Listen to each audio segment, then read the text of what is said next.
Ladies and gentlemen, boys and girls, welcome or welcome back to Soap Lore, the official gathering place for newbies, novices, and OG diehard fans of the golden age of prime time.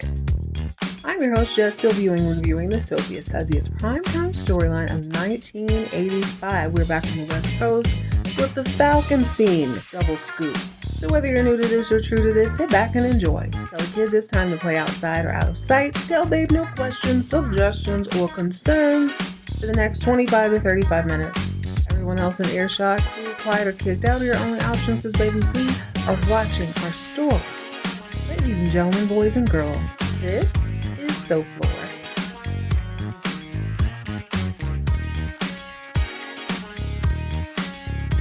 Hello, gorgeous.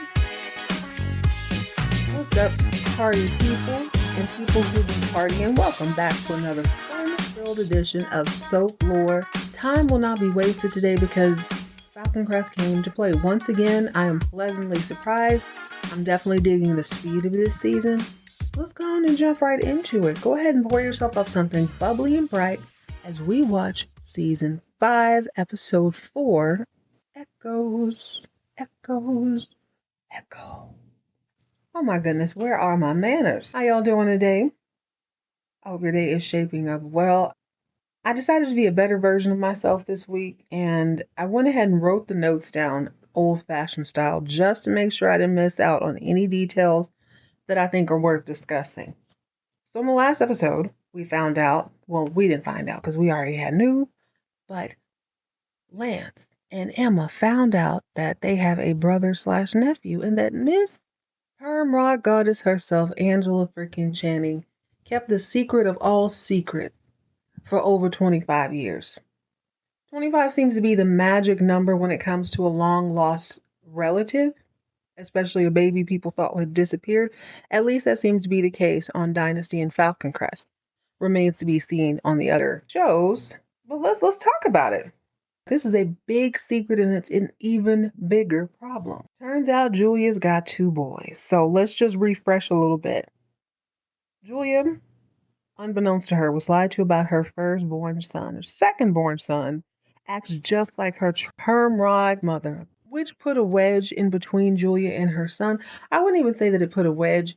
As soon as she had that baby was Angela. On top of not being able to be the mother she wanted to be, Julia also really, really sucks at love. Come to find out she had an affair with an older man that resulted in said older man getting his body glued up in a whole fire, allegedly started by his wife. Baby daddy number 2 turned out to be a vaguely European man posing as a Middle Eastern royalty man with a wife in San Francisco sometimes, and a huge donor for Alexis Carrington Colby. So what does Julia do? She has no choice but to squirrel away, live her life quietly at Falcon Crest as some sort of wine scientist. She spends all of her waking days in the wine lab, but in the meantime, in between time, she's having a secret affair with a Gretty, guy down the road.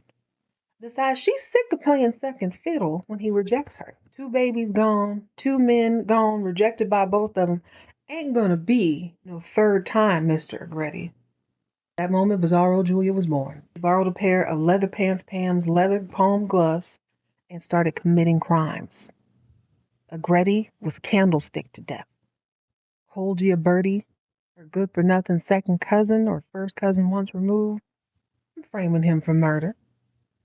Chase, semi-hot cousin who doesn't believe in top buttons, smoke inhalation to death. I was trying to remember, somebody was in that garage. It might have been Julia framing herself or making it look like she was hurt.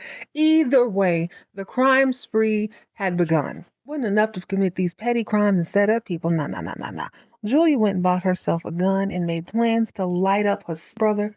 Only her dad's mistress stepped in, took the bullet for her would-be brand new brother, and boom, woke up dead. Jacqueline was out of here. All because Julia went and bought a gun and decided to light up the party. Oh, well, right? She's rich. She's beautiful. Can't be that hard to go to jail. Jail can't possibly be any worse than the hellhole she's been living in. Right? Wrong. So while Julia's in jail, she learns that her grandkid, aka a child she can pour love into, ain't even really her son's child. Plus, all the ladies in lockdown are hating on her. They hating on her bouffant. They hate on her bangs. They hate on the way she looked. So you know what she does? She does what any rich woman does when she knows she comes from privilege. She leans into that psychosis a little harder than she needs to. Does it so strong that she gets transferred into a real nice loony bin like institution where she formulates yet another plan. All her problems stem from one place and one place only. Mother. The perm rod goddess herself has been ruining her life since conception. She has to go. Julia decides she's gonna get another gun. She's gonna shoot her mother and she's gonna let the chips fall where they may. I mean, after all, she's already been to prison. She ain't going back there. She already is in a real nice loony bin like institution. All she's gonna it's basically a weekend out. So at some point, she steals a nun's uniform and runs amok all over wine country, freaking people the heck out. Tries to off her mom, but forgot that she lived in modern times and lit a kerosene lamp like it's the Ingalls family on the open plain. She totally forgot she could have flipped a switch. Nah. So now her whole plan and the house she's hiding in goes up in flames. And her son has to burst in and be the hero, rescue his grandmama. She luckily was able to crawl underground. She escapes, turns up mid-season with a fresh bob and a fresh bang, living in the lap of luxury with a very simple man in a tin can. She hates a good cheap house more than she hates anything else. She tries to turn herself in. They're like, "You been dead." Oh, only to have a man end up kidnapping her once she decides she was gonna live loose and fancy free with a fresh bob and new bayangs, only to be kidnapped outside of a Piggly Wiggly one day by a neglected, psychopathic Nazi child with daddy issues. After it's all said and done, after the dust finally settles, Julia is sent back to a convent where she started this whole miserable trip, sorta. If you think about it, she went to the convent to have the baby who she thought died. All I'm saying is that she has a history of remembering ish and creating a hit list. I do not think it is conducive to Angela's good health, peace of mind, or longevity in any way if Julia finds out that the baby you said been deceased has never been deceased at all. He's very much living. He is not ceased. He is ceasing to cease. He's thriving, as a matter of fact. All I'm saying is she's going to get somewhere quiet one day. She's going to get a pen and a pad and come back to life. And next thing you know, she's going to go on another killing spree. I'm telling you, this is going to set her off. And to add insult to injury, Angela is fresh off that list. They only been cool 15 minutes. But this, I guarantee you she's back on that list with the quickness. Let's talk about Julia's boys for a minute. Falcon Crest continues to remind us why they hold the crown for the male baddies of prime time. No contest. They're all bad boys, too. Even the Boy Scouts are bad boys. Whole Giaberti, Boy Scouty as they come, but does he have a record? Yes. Beat the crap out of a pedophile teacher as he should have. Framed for murder couple 2-3 times. You know what I'm saying? He's a bad boy. As bad as he can be. Chase, his father, is getting into B&E this episode, so now he's going to have a rap sheet. Lance been that dude since birth. Like I said, he is just like his trifling perm rod goddess grandmother, and proud. And Richard came out of the womb as a secret, was raised by nuns for a little bit, then sent to an actual Nazi, and for all intents and purposes, he's actually not that bad considering his background. You could call him a villain, or you could call him just a very focused businessman. You just got to look at it from whatever angle you choose to. He's alright. He just has his moments. And no conscience. So after this news comes out that Father Christopher is actually a card-carrying member of the Angela Channing clan, it's difficult to swallow. Everybody's taking it and dealing with it the best they can. So Father Christopher is minding his own business. He's punching a beanbag at the gym, or whatever they call it, a punching bag at the gym. Father Bobby comes in like, "Hey, how did dinner go?" "You know how it went, Father Bobby. It would have been nice if somebody told me I had a whole family." He's not wrong. Can you imagine showing up to eat a little pot roast? Maybe you have a little sip of wine, you know what I'm saying? Say hello to this real nice old lady you've known your whole life, only to sit across from your brother who is half drunk, probably a little bit high, dressed like he's been on the set of Miami Vice, and you're very whimsical, crazy like a fox, kind of medicated this episode, Auntie. Find that this whole house should have been yours. You should have been growing up in these halls instead of this convent, or whatever you call it, where priests, what are they called? Men aren't nuns. What are they called? whatever, this orphanage ran by priests. He could have had a whole entire life. You know how many birthday cakes he missed out on? I mean, lucky for him. All there is to do there is at the orphanage was pray or work out. So he's perfectly at home punching a bag, trying to work out his frustrations. Meanwhile, Lance is still reeling from the death of his wife, Lorraine, and he's trying to find a little bit of comfort in Aunt Terry. I think this is once again a bid for him to get his own show. He is riding a motorcycle recklessly through the countryside. Terry makes him pull over. Hey, you better slow down or I won't be with you anymore. Girl, yeah, that's a threat. That ain't a threat. That's a plan that she's just not aware of. Girl, you're going to be out of here by next Tuesday anyway. Ain't nobody worried about you. Lance is working his way through it, but he and Christopher are different in many ways. The biggest one is that Lance doesn't really have any responsibilities. He's already stepped away from the globe, or actually he was unceremoniously removed from the globe. He's been begged to come back, but he's not really into that. He's chilling. On the other hand, Pastor Panty Droppers is earning his keep, keeping it holy, and he's keeping it hot. He helped out bad girl Melly Mel through tears after just finding out who he is and where he used to belong. Despite him being under duress, he still took care of her. Girl, you love your husband. Why don't y'all try to work this thing out? I have to say, something is kind of interesting about him on the show right away. Each time we see him, he's either showing almost everything or showing almost nothing at all. He's either dressed like a priest or he's in some sort of workout clothes, sweating and reminding the audience that priests are men too. He's polite. After I guess he's done punching the bag at the gym, he goes on a nice long run in the countryside, dressed in the shortest of shorts and a baby blue wife beater. He's a matching ensemble, right? You could say Falcon Crest is pushing the envelope, but they're clever enough with it. Like, this makes sense. This tracks. If he grew up in an orphanage, all he did is work out all day, I have no reason to believe that besides out of his priest garments, the only other clothes he probably would have are maybe a couple pair of blue jeans, but mostly it's going to be casual workout wear because that's literally all he does. So he's running, and for whatever reason, Melissa is driving her little two-seater. She recognizes him from behind. Of course she does. She got to watch him leave her property the last a couple episodes ago. She's like, hey, I know that. Pulls up beside him. Hey, Chris. I just want to say thank you so much. Me and Cole are back on the ups and ups. We'll get to that here in a second. Stands up in her car, gives him a little kiss on the cheek. And he's like, okay, well, where are you headed? She's well, I was headed to our session.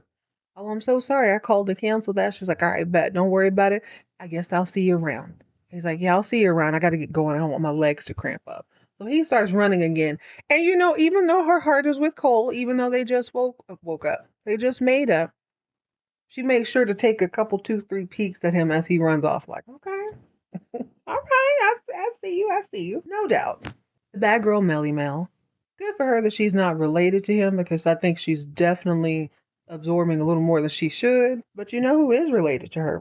Good old cousin Robin. The night previous, she spends it at the church talking to Father Chris all night, I guess. She comes home the next morning, tells Cole that she was ready to leave him, and he's like, don't be like that.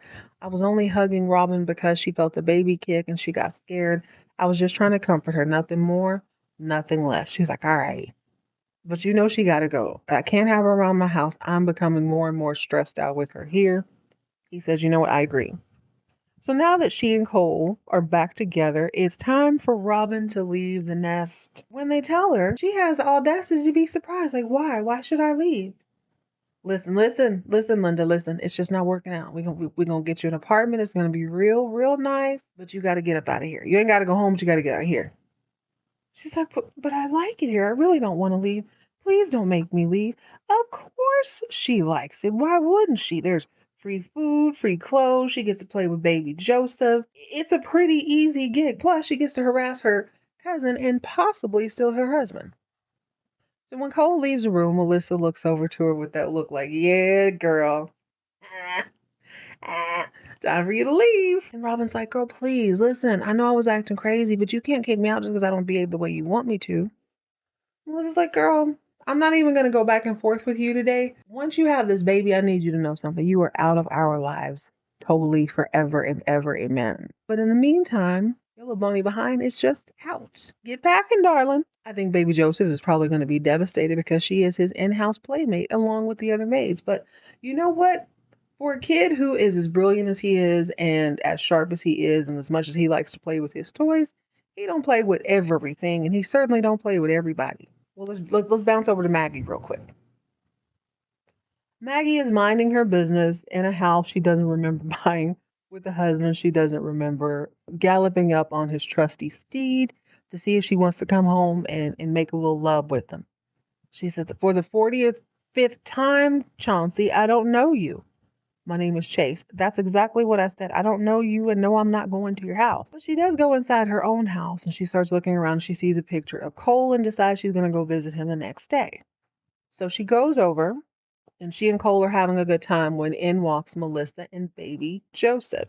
Melissa is also wearing a killer kind of Beetlejuice print blazer, black and white with red gloves and a red hat. Oh, I love it so much. I love it. But baby Joseph walks in, takes one look at Maggie, aka Margaret, because he don't know her like that. And he say, hey, what's that, Max? Melissa snatches him up like a good mother. Don't you ever call your grandmother by her first name. He's like, that ain't my grandma. Baby Joseph is right. New Maggie does not have that sort of glazed over look in her eyes. New Maggie does not seem to be gone off that mommy juice 97% of the time. Living at a vineyard is not her thing. Allegedly, I can't prove it, but I know glossed eyes when I see them. New Maggie is weird. Grandma was cool. Something about this rejection from this precious little boy jogs Maggie's memory. Maybe she was going to tell him to stay in a child's place. Maybe she was going to say, I don't want to be your grandma. You see how young and fly I am. But instead, she remembers that she gave him that dinosaur. She remembers. Hey, didn't me and your granddad give you that dinosaur for your birthday last year? Everyone gets all excited. Yeah, you guys totally did. Oh my gosh, it's coming back. My memory is coming back. This warms Joseph's heart. He's probably kind of funny that the mention of a gift, he's like, oh wait, oh, yeah, you are my grandmama. Yeah. Let me show you this toy catalog real quick. Meanwhile, on the other side of Falcon Crest, Chase is beginning his B&E era. He is going into petty crimes and he really don't give a damn. As a matter of fact, he wants to be caught. He wants to go to jail. Why? Let's get to that. So Chase and his son have just stolen back their prize champagne from Falcon Crest. They had to steal it because Cassandra and her cuckoo mama said that they couldn't have it. Little lawyer guy said, Chase, if it was me, I would just steal it. I mean, what they gonna do? So he does. He steals it. Him and Cole are having a good out time. They're outside playing, really just kind of wrestling, having a good time. While Cassandra and her mother are at yet another undisclosed location on the Falcon Crest property, and they notice that the champagne cellar has been broken into. Is champagne kept in the cellar? It is for the sake of this argument. Immediately, they think it's Angela Perm Raw God. Let's go get that. Let's go talk to Jerry Curl. Let's go talk to little orphan Annie. So they bust them into Angela's study, and she is appalled. Like, what I look like stealing champagne? I am a vineyardist. I am a wine seller, homegirl. That's what I do. We sell wine here. We don't sell bubbly grape juice. Cassandra tries to give her one more chance. Angela, I know you did it. You know you did this to get back at my mother. Anna's one of the people you can't take nowhere. She's turned up. I am very inconvenienced by this, Angela. Angela's like, listen, as much pleasure and joy as it would give me to inconvenience you, I didn't take your little BS champagne. I hate champagne. Let the record reflect, I am very, very pleased with the fact that you were uncomfortable. It makes me very happy. It doesn't take a whiz to figure out who has the champagne that Angela doesn't want. None other than Chase. So Cassandra and Anna drive over. They see Chase in broad daylight. It's probably about 12:30 p.m. There's a whole truck slowly loading the champagne crates onto a conveyor belt while Cole and his father act out WWE scenarios. They pull up like, well, you about ready to go to jail? The sheriff is already there. Chase is like, yeah, as a matter of fact, I would love to go to jail right then. Little lawyer guy pulls up in the Wagoneer. Talking about, Chase, you need a lawyer? I certainly do. The sheriff is like, listen, I'm not really trying to do any paperwork. Are y'all sure y'all want to press charges? He's asking Cassandra and Anna. They said, well, not if he gives his champagne back. He's like, I'm not going to give it back, so go ahead and arrest me, please. Chase wants to go to jail because he and the lawyer have already figured out that if he goes to jail, He's still going to have this press conference. They're going to need to know why he's in jail. It's going to be splashed all over the news when he tells the papers that the only reason that Cassandra and her mother Anna purchased Falcon Crest wasn't so that they could bring a resort. It was so that they could destroy Angela Channing. We're just going to be hella, hella, hella messy since y'all are playing with my bubbly. Anna says, okay, well, cool, go ahead and be messy. I want to be messy. Anna got that. Anna's on that kookaloo. She's a real one, you know what I'm saying? But Cassandra doesn't have the stomach for this. She's like, Mama, no, because I mean, the stakeholders aren't going to want to contribute if they know there's a whole problem like this. Even if it was true or false, it doesn't really matter. The narrative could be out there. It could be very damaging. So they walk away with their pride in their pockets and just eat it. Okay, so Chase eventually goes home. Maggie eventually goes over and says, I remember that you and I bought Joseph this here doll or this stuffed animal. Chase is super excited. By the grace of God, he already had 5 or 6 buttons unbuttoned. He's wearing a hideous dad vest, but that's all good. He thinks, this is my shot. Let me go ahead and put in my bid. Hey, Maggie, do you think maybe you'd want to go to the fair? They go to the fair and they have a good old time. It's kind of a montage. They're riding the carousel. They're watching people stomp the crap out of grapes, which I didn't think was a real thing. Seems like you'd have to have really rough feet because of all the twigs and stuff. That would be very painful. And I don't really want to drink no foot juice wine, but it's fun to look at a fair. They go and get cotton candy, and the Texan in me was slightly disappointed. How you go to the fair? Y'all don't get you a sausage on the stick?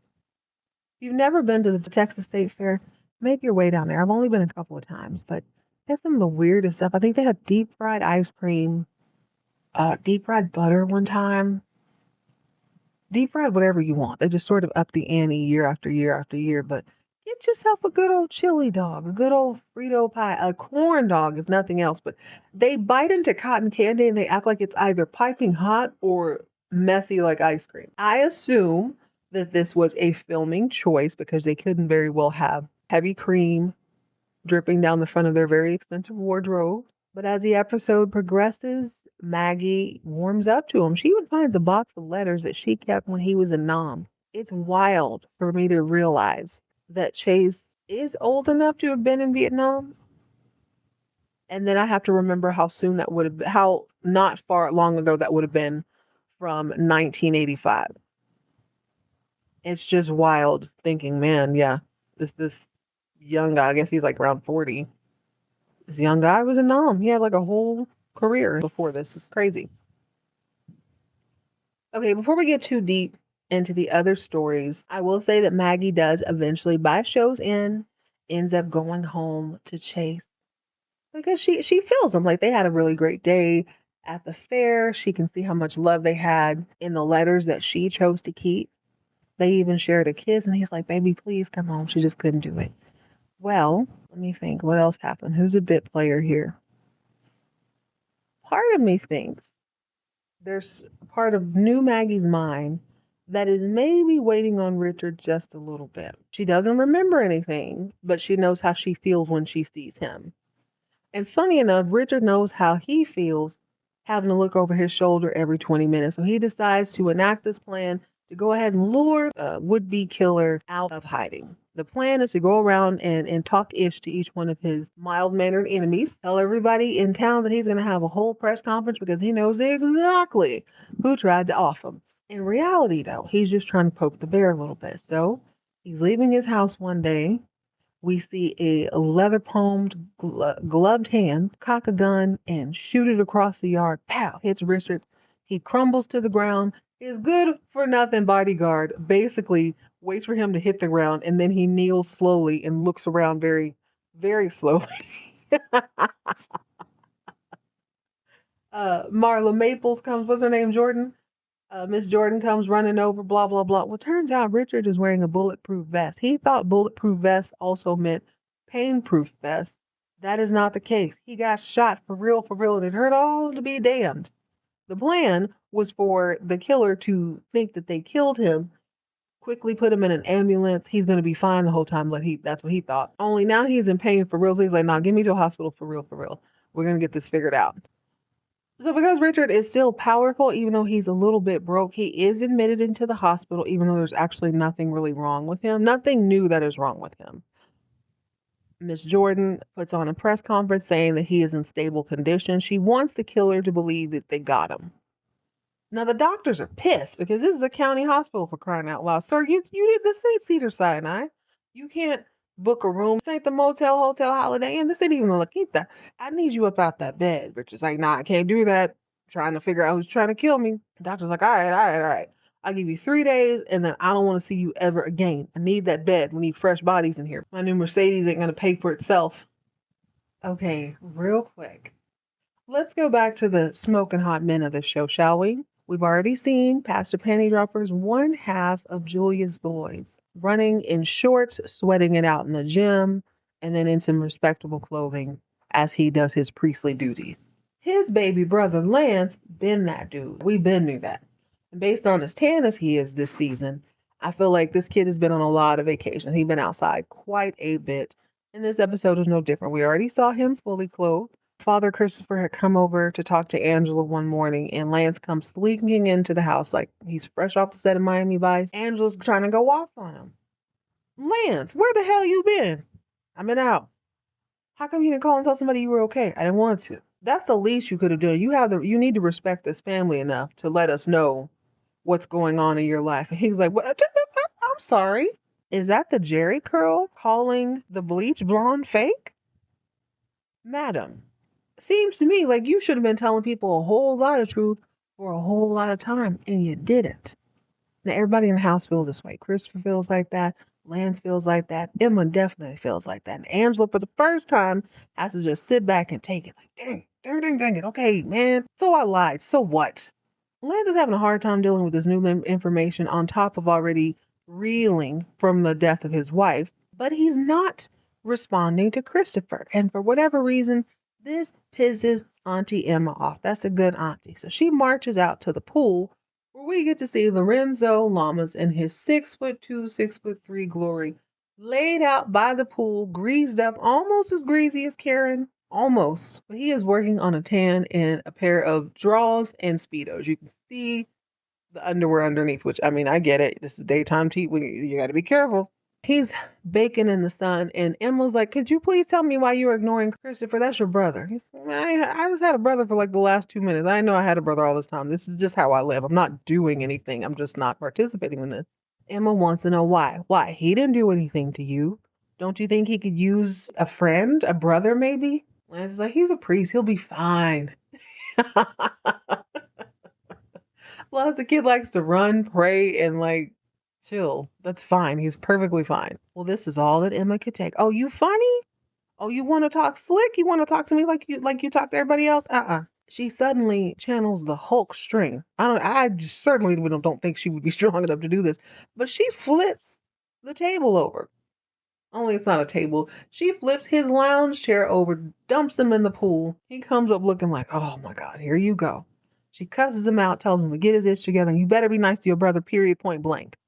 In all the commotion, I totally forgot that Christopher is not only Lance's brother, but he is Cassandra's brother. And Riker, but Riker's in space right now, so that doesn't really count. So all during the show, the Manimal has been working diligently behind the scenes. He's been looking into old newspaper. He's been investigating this whole Feeny fire, and he knows that there's a vital clue. He kind of feels like Anna set the fire. I totally did too, kind of based on how the story is unfolding. So what he does is he goes back to the newspaper in town and he's looking through all the archives. He's looking through all the old papers. The good thing about that is that when someone writes a paper, when a reporter is doing a story, not only is it published, but these people at this particular newspaper agency have the foresight to go ahead and salvage and save all of the notes from every reporter on every story. So obviously you read the paper, you're getting the condensed version. As the Manimal is comparing the reporter's notes to the actual article, so many things are redacted, so many things are omitted completely. So he says, well, this is highly unusual. Why wasn't any of this put in the paper? This is almost like two totally different conversations. Well, I almost call him the postmaster. What is he? The newspaper editor says, well, you ain't gonna believe this. Anna Rossini's cousin was a sheriff at the time, so he made sure to just say what he needed to say. He told the paper one thing, There were things in the report that he left out, but through investigation, they basically pieced together that she had blown it up. So at least the people at the newspaper, or at the very, very least, the reporter who reported on it so many years ago, knew that Anna had a little more to do with it than she let on. This is all they need. This is the smoking gun. Actually, Christopher is a smoking gun. The reporter's notes are just the seasoning on the side. They're the actual bullets, etc., whatever. Angela does have to eventually tell Christopher, okay, your mama doesn't really know this, but let me tell you what had happened to your daddy. Your daddy is dead because of XYZ. He was trying to go with your sister, your mom. She was really young. He was going to leave his wife. I feel like the wife blew up everything. And because the manimal has been doing all this work, they knew they couldn't just tell Christopher that, especially after him finding out that she had lied. Angela had lied to him for so many years. They had to come with evidence. So by this next to last scene, you got Father Christopher chilling in Angela's study. Angela's there, the manimal's there, and in walk Cassandra and her mother. Angela lays everything out. Baby girl, your mother set your house on fire. She's the one who got your daddy killed. Wasn't smoking in bed. None of that is true. My daughter Julia was having an affair with your daddy, and they were going to run away and be married because she was pregnant. Cassandra looks like she wants to vomit. Even though she doesn't want to believe this, can you imagine? Like, this is not the story that she's been told. She's built her whole life, her whole reputation, her whole career off of this lie that her mother has been feeding her for the past years. Well, Anna is gangster, and she got that straight face. She is not afraid of perm rod goddess. She's a short-haired baddie herself. I don't know what she's talking about. This is wildly imaginative, to say the least. Baby, I ain't got no reason to lie. I'm telling all of the truth. Well, Anna starts to get rowdy. She's getting defensive because she knows she's caught and she's cornered. You lying, Angela. I'm tired of you playing in my face. I don't give a damn about your priest being here. I don't care just because he's here. I'm supposed to believe that all this is true. My husband would never. He would never leave me. We were deeply, madly in love. He never looked left nor right. Okay, he was only looking at Anna. Anna the baddest. Of course, the perm rock goddess scoffs at that like, girl, bye. Bye. I'm a baddie. My baby girl's a baddie, which is why she stole your husband.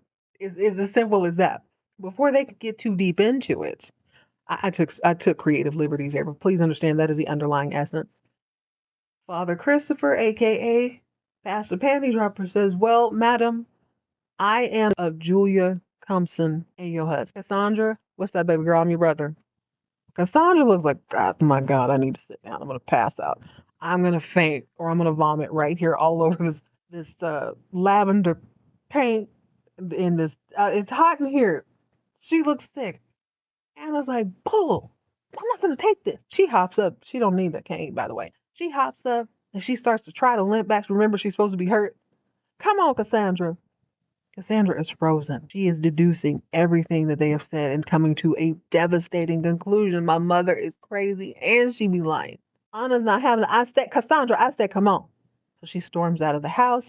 Angela sits back looking quite satisfied, and Cassandra tries not to vomit on all this nice furniture. So later that night, the perm rod god is resting peacefully in her bed, propped up on her pillow because she's trying to salvage a good hairstyle. We've all been there. When someone breaks in the house, we don't even need to keep it secret. You know who it is.